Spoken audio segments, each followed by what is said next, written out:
بسم الله الرحمن الرحیم. ګرانو لیدونکو، د تشریح سایه د لړۍ په نوي درس کې دا ځل غواړو زده کړو دوهم ډول انحراف چې هغه د کوارټایل ډیوییشن په نامه دی.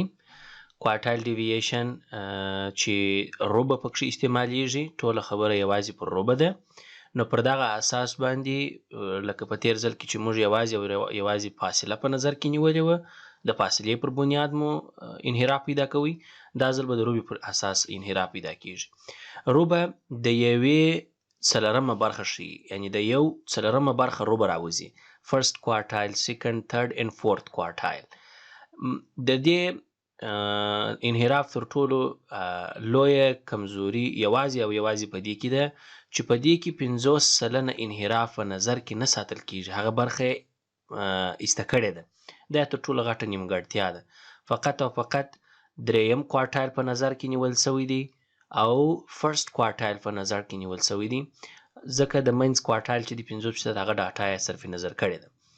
مګر په هر صورت د زده کړې لپاره مجبور یو موږ او تاسې کار ځینې واخلو.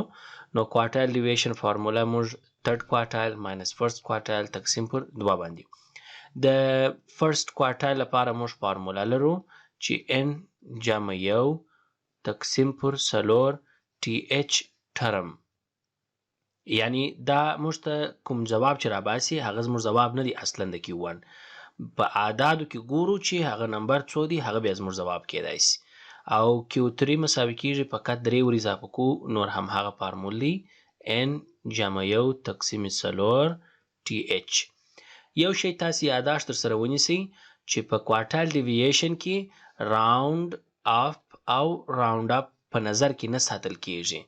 راوند اپ او راوند ډاون، دا یعنی څه؟ که فرض که په راوند اپ کې که مثال یو عدد راکولی 3.6 چونکې د 0.5 څخه مساوي یا زیات دی، موږ دا همداسې 3 په نظر کې ساتو. که چیرې مثلا 3.2 یو راکول شوی و، دا هم موږ 3 په نظر کې ساتو. یعنی په مطلقه توګه اعشاریه برخه موږ په ډاټا کې په نظر کې نه ساتو.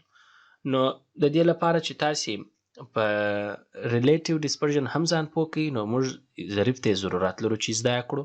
د ضریب لپاره دغه فارموله تاسې درکول شوې ده، لکه موږ چې په رینج کې درلودل چې Q3 ماینس لکه هغه چې x max ماینس x min و، دا Q3 ماینس Q1 دی تقسیم پر Q3 جمع Q1 چې کوارټایلونه دي. نو که چیرې دا شکل ته تاسې متوجه اوسئ، ټوله 100% زموږ 4 کوارټایله کیږي. هر کوارټایل 25% برخه تشکیلي، چې اوله یې 25% کیږي، دویمه یې 50% ده، دریمه یې 15% او دریمه یې څلرمه یې بالاخره څو 100% ځان رسوي. که چیرې موږ راسو و دې مثال ته متوجه سو، د یو ساعت د وروسته د مختلفو وختونو د حرارت درجه ثبت شوې ده. نو هر یو ساعت کې دا مختلفې درجې ثبت شوي دي. اوس غواړو موږ معلوم کړو چې په دغه ټوله دوره کې آیا د دغه درجو په منځ کې انحراف شته او که نشته، او کوي څومره اندازه دی د هغه د انحراف هغه کشش په کومه اندازه کې پروت دی، چې بیا موږ کولی شو کار ځینې واخلو. نو د دې لپاره موږ اول راځو Q1 پیدا کوو. زموږ Q1 مساوي کیږي n جمع 1 تقسیم 4. زموږ n تر ټولو مهم چې تاسې اول راځي Q1 او Q3 ته ډاټا، چونکې ما له وخته په سعودي شکل جوړه کړې وه، تاسې به هم وختي په همدغه شکل برابره کړئ د کوچني څخه تر لویې پورې منظم، بیا به راسئ Q1 او Q3 پیدا کړئ. په دې ځای کې زه لرمه 8 د n د دې نمبرونو مجموعه ده جمع 1 تقسیم 4، دا مساوي کیږي 9 پر 4. دا 2.25 دی چې زه د 2 سره پرتله کوم نیسم یې. او زما لپاره به Q3 n جمع 1 تقسیم 4 3 پکښې ضرب دی. نو چونکې د دې ټوله ځواب خو دا دی 2 راایستل شوی دی، نو زه یې ډایرکټلی په 2 کې ضربوم، اعشاریې خو په نظر کې نه ساتو، چې هغه زما لپاره 6 راووتی. دا قیمت چې راوتلی دی دا د Q1 ځواب نه دی، دا 6th ټرم دی او دا سیکنډ ټرم دی. نو که چیرې موږ راسو و دې ځای ته، زما سیکنډ ټرم به 16 سي او زما 6 ټرم به 45 سي. نو زه به وایم چې زما کوارټایل ډیوییشن مساوي کیږي، فارموله یې دغه ده، زه به وایم 45 منفي او شپږ دېرش تقسیم پر 2. په دې ځای کې نو اوس تاسو کولی شئ په تدریجي توګه سره مستقیم خپل ځواب په لاس راوړئ. دا چې د دې څه ماینس کې 9 تقسیم 2 او بالاخره ستاسې کوارټایل 4.15 په لاس راکوي. د دې لپاره چې اوس تاسې کوافیشنټ اف کوارټایل ډیوییشن پیدا کړئ، کوافیشنټ اف کوارټایل ډیوییشن پیدا کړئ، تاسې کولی شئ په دې تخنیک سره موږ به Q3 minus Q1 تقسیم پر Q3 جمع Q1 ولرو. نو د دې لپاره که چیرې دا تاسې په لاس راوړئ، Q3 minus Q1 ماته تیار را ایستل سوی دی، خو په داسې حالت کې چې هغه تقسیم پر 2 دی، نو ځکه یې زه نسم نیولی. نو زه وایم چې 45 منفي شپږ دېرش تقسیم پر 45 جمع شپږ دېرش. لومړۍ برخه به ماته نه په لاس راکړي، دویمه برخه به ماته د ډاټا 45 جمع شپږ دېرش چې وکړو موږ ته به 1 په لاس راکړي. اوس نو زموږ او ستاسې ځواب چونکې دا ضریب نیول کېږي ځکه په اشاریو کې درته راځي او کوچنی کوي یې 0.111 راوځي. او که چیرې زه وغواړم پرسنټیج پیدا کړم د CQD چې پرسنټیج ښه د تحلیل وړ ګرځېدلی سي، نو 0.111 ضرب سل کوم چې ماته به 11.11% انحراف په نوموړي درجو کې د 1 ساعت څخه وروسته وشي، یعنې 11.11% انحراف په ډاټا کې موجود دی. بل که چیرې مثلا موږ ګروپي یا متمادي ډاټا ولرو، کلاس پکښې موجود واوسي، د هغوی لپاره موږ سره کوم کولی سو کوارټایل ډیوییشن پیدا کړو. د هغه لپاره موږ فارموله لرو. که چیرې تاسې صرف فقط د Q1 فارموله او د Q3 فارموله یې تغییر کړي، اصلي فارموله چې هغه زموږ او ستاسې Q3 minus Q1 تقسیم 2 دی، هغه تغییر نه کوي، هغه پر خپل حال پاته ده. نو دا به په کم تخنیک تاسې راوباسئ او پیدا یې کړئ. ډېر اسانه. د دې لپاره چې تاسې ځئ یو شی د سره یاداشت نیسئ چې تر ټولو مهم شی چې ډاټا باندې شروع کوئ په دا رقم سوالونو n تقسیم 4 ته به ګورئ. n تقسیم 4 چې دغه فارموله کې موږ ته تیار سته. n تقسیم 4 ته چې تاسې متوجه سولاست، نو n ستاسې د سمیشن fi جمع ده. دا ځای کې چې درکول سوې ده دا هیڅ نه دي، n دی. دا n ستاسې عمومي جمع راباسي، دا چې ټوټل تاسې سره جمع کړي تاسې ته 200 په لاس درکوي.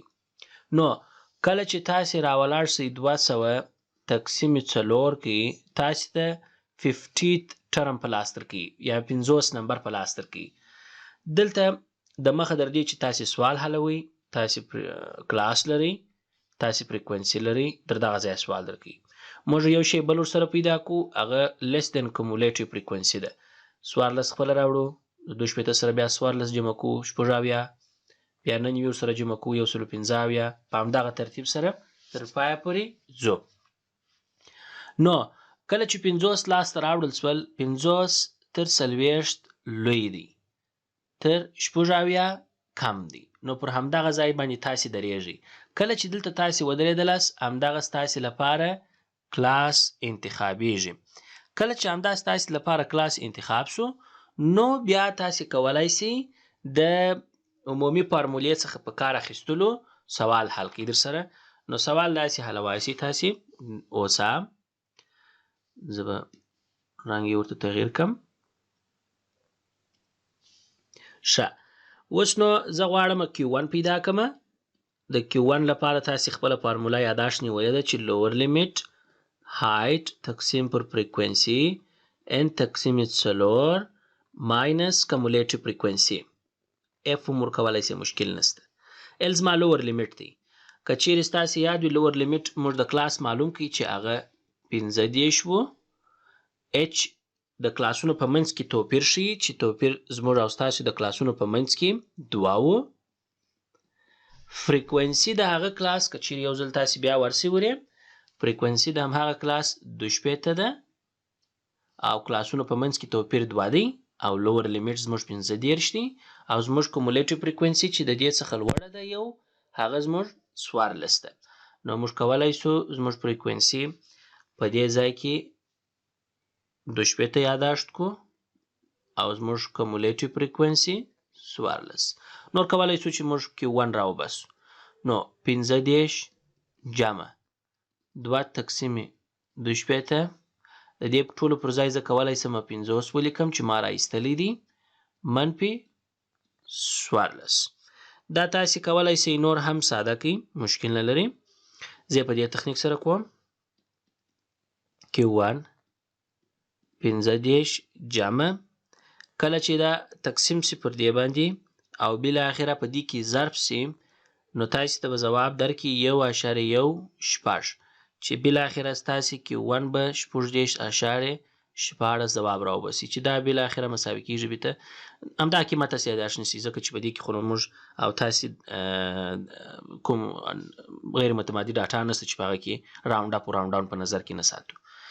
او د دې څخه وروسته که چیرې تاسې وکولی سئ دغه په لاس راوړئ Q3 نو هغه هم کولی سئ تاسې فارموله یې تاسې ته معلومه ده عیني شکل کې لکه دلته چې موږ n پر 4 پیدا کړی وو هلته به هم تاسې دا وارې 3n پر 4 پیدا کړئ نو 3n پر 4 مساوي کېږي 3 ضرب 200 تقسیم پر 4 دا 600 تقسیم پر 4 بالاخره تاسې ته چې هر څو ځواب په لاس درکوي مثلا 150 ټرم 150 تر دې لوی دي تر دا هم لوی دي مګر تر دې برخې کوچنی شو نو دا ځل زموږ لپاره دا او 8.40 زموږ لپاره کلاس دی 16 زموږ لپاره فریکونسي ده. نو موږ کولی شو دا یاداشت ځان سره دلته ونیسو په دې ځای کې چې L زموږ دا ځل 8 دی H د پخوا په شان 2 دی F زموږ فریکونسي 90 ده او کومولیټیو فریکونسي یو د هغه عدد څخه لوړ 16 ده. نو کله چې دا ټوله په لاس راوړل شول نو تاسې به ولیکئ چې Q3 ستاسې مساوي کېږي عمومي فارمول خو ستاسې یاد دی L جمع F چې فقط 3n نور همهغه هر څه لیکل کېږي پر خپل حالت باندې عمومي فارمول دی د L پر ځای باندې قیمت لیکئ 8 سره لور لیمیټ دی 2 هایټ فریکونسي 90 د دې ټولو پر ځای باندې زه کولی شم 150 ولیکم چې تیار ما راایستلی و منفي CF 16 دی. وروسته تر دې که چیرې دا تاسې ساده کړئ 8 جمع 1.49 بالاخره تاسې ته 19.49 په لاس درکوي. نو دلته اوس تاسې کولی شئ خپل کوارټایل ډیویشن په لاس راوړئ نو ستاسې کوارټایل ډیویشن مساوي کېږي Q3 ماینس Q1 تقسیم 2. اوس د دې وروسته هر قیمت تاسې راایستلی دی هغه وراچولی شئ Q3 پر ځای قیمت لیکئ 9.49 منفي 14.16 تقسیم 2 دوه د لوړ فارمول کې دي. کله چې دا یو پر بل تقسیم کوي تاسې ته به 1.8 په لاس درکړي. CQD که غواړئ په لاس راوړئ کویفیشنټ اف کوارټایل ډیویشن نو موږ فارموله ورته لرو Q3 ماینس Q1 تقسیم پر Q3 جمع Q1 چې دا به مساوي سي بالاخره 9.49 منفي 14.16 تقسیم پر همدغه قیمت فقط د علامو په تغییر سره چې جمع راځي دلته به ځواب ولیکو موږ نو ستاسې CQD به بالاخره دا ټوله ورباندې کار کوي 0.04 راباسي.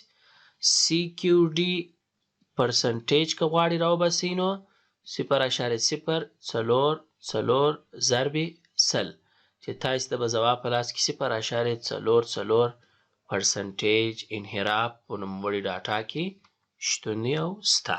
همدا زموږ او ستاسې کوارټایل ډیویشن کویفیشنټ اف کوارټایل ډیویشن او کویفیشنټ اف کوارټایل ډیویشن پرسنټیج په متمادي او غیر متمادي ډاټاو کې راوایستل شو.